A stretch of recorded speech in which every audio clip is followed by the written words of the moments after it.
Things are moving right along here as we enter week 3 of fall camp. We're now under 3 weeks until the season opener against Robert Morris on August 30th. The Mountaineers held their first scrimmage over the weekend. We're going to talk about it here today on Between The Eers.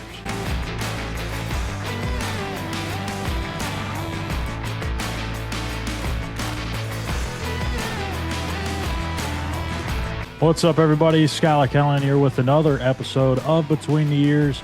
Before we get started, make sure you hit that like and subscribe button here on our YouTube page at West Virginia on SI. And if you're just now joining us here on the show, basically this is what we do. We have shows coming up every Sunday, Tuesday, and Wednesday all the way throughout football season. The Walk Thru GameDay Show with Eugene, Napoleon, and myself, breaking down that week's matchup in great detail and making our picks. And, of course, the Mountaineer Postgame immediately after every game, recapping our thoughts on what happened. So, as I mentioned there in the opening, the Mountaineers held their first scrimmage of fall camp. And to be honest with you, I was not expecting I don't know if I would say happy Rich Rod, because I don't know that that was really the case, but I was kind of expecting like a ticked off, irritated, grumpy, not having this great outlook type of Rich Rod mood on Saturday. I called it 3 or 4 days before the scrimmage even took place, and I was like, I would be shocked if it's anything but that. And lo and behold, I'm shocked. It did not appear to go that way, which is, I think, a good sign. Obviously, there's some things they need to clean up, which we'll talk about, but the overarching thing with this group is I think they're starting to really understand, even though he's not going to just come out and say it, they're starting to understand what playing hard means and what having a hard edge means. If that wasn't the case, then we would be hearing something about that following yesterday's scrimmage. Now, he's going to go watch the tape and he'll talk to media again tomorrow, but and he could definitely say something completely different and come back and say, after watching it, wasn't there very good. But that's not where I think this is going to go. So the fact that, again, which we talked about last week, everybody having that same vision, all and aligned in what they're trying to do. You're hearing it trickle down to the players when they talk to media. It's the same type of messaging all throughout the building. It's very consistent, and that's a promising sign. So we'll see if maybe his thoughts on Saturday change tomorrow after watching the tape. But I gotta say, I'm a little surprised that it went as good as it did. Apparently, a little bit of offense, a little bit of positives on offense. Same with the defense. It was a little back and forth, which is what you want. If you come out of these scrimmages and you have one side of the ball just completely dominating, you better be damn good. You better be the most powerful offense or the most dominant defense in college football, or else you're going to have a really long season. Because typically, when those things happen, it's not a good sign. It's a sign that one side of your team is really lacking, and that's not what I've got from this whatsoever. I've not picked that up at all throughout all of fall camp. Now, the defense certainly ahead of the offense. That's to be expected. That's the case every year. Doesn't matter if it's a first-year head coach or if it would have been Neil Brown going into year 7. I don't want to talk about that, but it's the same case everywhere. The defense is always ahead because the offense is all about timing and rhythm and chemistry. Defense, you're basically reacting, and you're the ones that can afford to have some mishaps. You can afford to have a busted coverage and still have something work out in your favor, whether it's a pass rush or maybe a safety recognizes the busted coverage underneath and he comes up over the top to help you out and bail you out. Offensively, you don't have that. If there's a blown assignment up front of the offensive line, you're toast. That quarterback stands no chance. If there's a bad route that's run or the wrong route is ran, you're toast. You're probably throwing an interception. So that's why the defense is always ahead. It's pretty common sense. But so what did happen at the scrimmage. So we got 100 to 110 plays, is what Rich Rod says. All five quarterbacks were repped. And my expectation, and I don't know that he's going to say this, but I would expect that that group gets cut down to three by the end of next week, if not sooner, because you're going to have to start finding more reps for those guys that are truly in the mix sooner than later. You have less than 3 weeks. So you've got to find an answer. And the only way to do that is to get guys increased reps. So if you know somebody's probably a very, very, very long shot in this thing, then it might be a good idea to kind of rework some of those reps. So that's my expectation. I don't know that he's going to do that. He may do that by tomorrow, and he may not tell the media. He may have everyone thinking this is a 5-man battle for the quarterback spot all the way into game week. Now, does it matter? Not really, because if he tells anybody anything, then that's just a disadvantage for him, just as we talked about with naming the starting quarterback. So I don't know that, like I said, I wouldn't expect him to come out and say, hey, we've dwindled it to 3 or 4 guys. And if he does, he's definitely not going to tell you who those guys are. So they're going to keep this thing very tight. And that's been the same, not just for quarterbacks, but for everything in this fall camp. Even during Neil Brown's time, we would get some things fed to us. We would hear some things that were going on in fall camp, who was standing out. You're not getting that here. And no, a guy making one catch on the social media team's video post or one big throw is not somebody having an elite day. That's nobody knows the numbers except for the coaching staff and a handful of others that are directly tied into the program. Nobody knows how those guys charted. Nobody knows how those guys were graded. Said passer may have thrown 3 picks that day. He may have not. Said receiver may have dropped 4 passes that day. He may have not. But one clip's not going to tell anything. Nice throw, nice catch, yes. Great day, I don't know. But offensive line, this is the one area that has been my biggest concern really from the get-go, just because you have so much unfamiliarity. You have so many guys coming in from different backgrounds, different coaching styles, different offensive schemes even. And when you try to blend that all together, it's probably going to look like a disorganized mess at first. So to see that they're struggling to get a little push up front, they're struggling to really control the line of scrimmage, not all that surprising, even 10 practices in.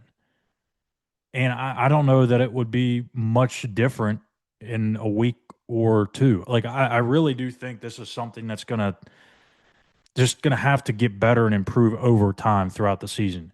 By week 3, you have to have some answers. You have to have some sort of an identity up front, 5 to 6, maybe 7 guys that you can truly rely on to get the job done, or else, it's going to be tough sledding. So you fortunately have the first week to kind of get some of those things sorted out. Week 2, I think, is, again, we've talked about it a million times on here. That's a tricky game. You can't just stroll into Athens and expect to just walk all over the Bobcats. It's not going to happen. You're going to have to bring your A game. So they're going to have some time to figure things out. I like the setup. I have a pretty good idea as to who the starting 5 is.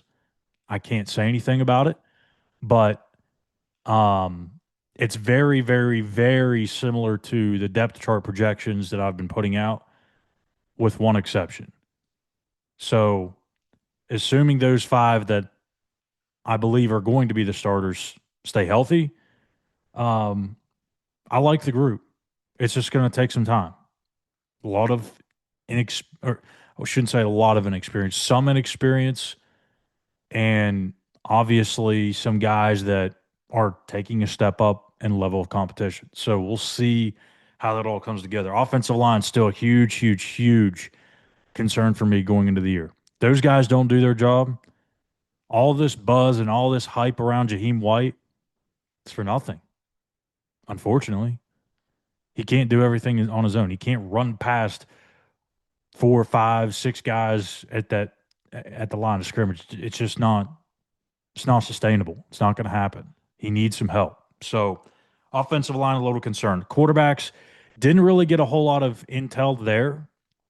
We heard that they ran the ball competitively, throwing the football. The one thing the quarterback is typically supposed to be doing. Um, didn't really get a whole lot on that. Actually, I don't even think he mentioned eyes being in the wrong places at times, but that could have been with just on reads in the run game. Could have been pre-snap, looking at the picture. It could have been a million things. It didn't really have to do with passing the ball. They did have some explosive plays in the pass game. From what he said, a lot of it came in the slot, not very much on the perimeter. So maybe that was one little tidbit that we got. So does that mean there's a lot of underneath stuff, a lot of drags, a lot of slants, a lot of bubbles, a lot of stuff in the flats? Maybe. Maybe they didn't push the ball deep down the field very well. Saw it in the one clip, but that again, that doesn't mean that that's what they were doing all day long. But I'm interested to see how those guys, particularly the top three, the Markials, the Hendersons, the Max Browns, how they are developing as passers and the picture that the defense is presenting, because that's a huge part of this. Rich Rod is going to put a lot of things and a lot of decisions on these quarterbacks. They have to know when to get in stuff, when to get out of certain looks, and know where to go with the football. So I'd like to get some sort of a progress report on the passing aspect of it, but we may not get that for at least a few more days. I mean, I don't know. We may never get it. We may just hear, they're all throwing the ball well. They got to do this collectively. I don't know that we're going to get the individual status report that we're all looking for. But really, the biggest thing that stood out to me during the press conference was the defense and how Rich Rod was pleased with how they tackled Zach Alley. Talked about how well they tackled, and honestly, he was surprised too. He said that was one of the better first days of full live action in terms of tackling that he's seen maybe in a all time or in a while at least. It was much better than he anticipated going into it. So again, it comes back to that. What does that really mean? Does that mean you have a really good tackling team, or does that mean you have skill guys who can't shake guys loose? It's kind of a guessing game at this point. I would probably tend to lean toward the defense. Just did a really good job of taking their angles and pursuing well, wrapping up. But that's to be determined. They did start out great, got off the field a couple of times early. But as Zach said, toward the end of the scrimmage, situational awareness wasn't quite as sharp as what it needed to be. Didn't really finish the day as strong as they probably could have. But again, you want to see a little bit of back and forth. You don't want to see one side of the ball dominating these things. So the fact that there was a little bit of both, the fact that the defense played as well as they did, is all good. I think if you come into these types of settings, and I think really you almost kind of want the defense to have the edge in that first scrimmage, because if they're always technically supposed to be ahead of the offense early in fall camp or early in the season, and they're getting carved up, that's a bit problematic. So the fact that they're tackled well, which is something Neil Brown and Jordan Leslie apparently couldn't figure out how to do in training camp, they couldn't figure out how to get those guys ready to tackle in week one. Maybe that's one of the bigger differences we're going to see on the defensive side of the ball. These guys being able to tackle right out of the gate. Last year, really the last 2 to 3, 4, hell, I might as well just say all 6 years, they struggled to tackle in the first month of the season. Doesn't appear so far to be the case with this group. That could change, but got to like the early signs. So A lot of stuff coming up this week. That's going to do it for me here today on Between the Eers. Make sure you hit that like and subscribe button on our YouTube channel at West Virginia on SI. We'll be off tomorrow. We'll be back on Tuesday and Wednesday. Probably going to get into record predictions soon. I don't want to say it's going to be Tuesday or Wednesday, but it's going to be coming soon. So make sure you follow along. You hit that subscribe button. You'll get the notification the minute the episode drops, and you won't want to miss it out. So also, tons of content coming your way as we keep getting deeper into fall camp. We've got several articles going up every single day, 7, 8, sometimes up to 10, 12 articles every day. It's where the most West Virginia content lives. 100% accurate, no bull crap. We're not trying to click you into some stuff. We are giving you the actual information that you need. No Facebook stuff that you're seeing where there's a fake Netflix documentary on the pride of West Virginia where Zach Alley turned down some ridiculous lucrative offer to be the DC at Ohio State. That crap is completely false. It's scam. It's spammers. Come on, people. Don't buy into it. If you don't know what it is, if you feel like something's fishy, like I've always said, go to our website. If it's not there, it didn't happen. We report on everything. We have 10 stories a day sometimes. And a lot of that comes probably before 9 o'clock in the morning. So if you want your fixing for West Virginia football, head up the website, West Virginia on SI, and we'll make sure that we come through. Thank you guys. We'll be back here on Tuesday.